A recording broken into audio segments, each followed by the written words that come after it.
মুহূৰ্তত দিবলৈ আছে এক গুৰুত্বপূৰ্ণ খবৰ ৰূপহীহাটৰ গড়ে মাটি খোৱাত চিপ লোৱা অৱস্থাত মৃতদেহ উদ্ধাৰ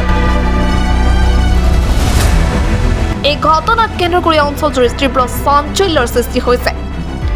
মানসিক বিকাৰগ্ৰস্ত যুৱক এজনে নিচাজাতীয় দ্ৰব্য সেৱন কৰি চিপ লোৱাৰ সন্দেহ প্ৰকাশ কৰিছে স্থানীয় ৰাইজে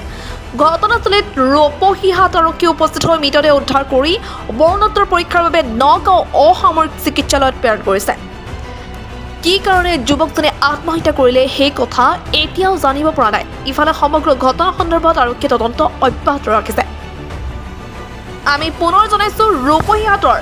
গড়ে মাটি খোৱাত চিপ লোৱা অৱস্থাত মৃতদেহ উদ্ধাৰ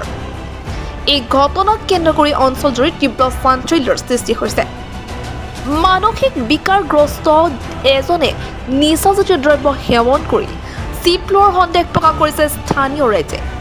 ঘটনাস্থলীত ৰূপহীহাট আৰক্ষী উপস্থিত হৈ মৃতদেহ উদ্ধাৰ কৰি মৰণোত্তৰ পৰীক্ষাৰ বাবে নগাঁও অসামৰিক চিকিৎসালয়ত প্ৰেৰণ কৰিছে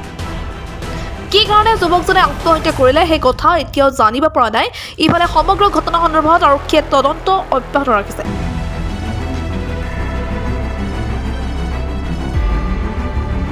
আমি আহি পাইছোঁ যে ইয়াত ওলমি আছে এজন মানুহ গছত তো কিহৰ কাৰণে মৰিছে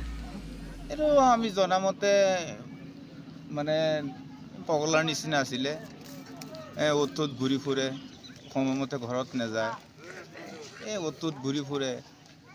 কিবা চাগে মনত কিবা হৈছে নেকি কিবা নিচা পানীও খাব পাৰে কিবা হ'বও পাৰে নহ'বও পাৰে কিন্তু আমি সঠিক বস্তুটো নাজানো ঘৰত কিবা ঝগড়া টগড়া হৈছিল নেকি নাই তেনেকুৱা কোনো ঝগড়া টগড়া আমি শুনাও নাই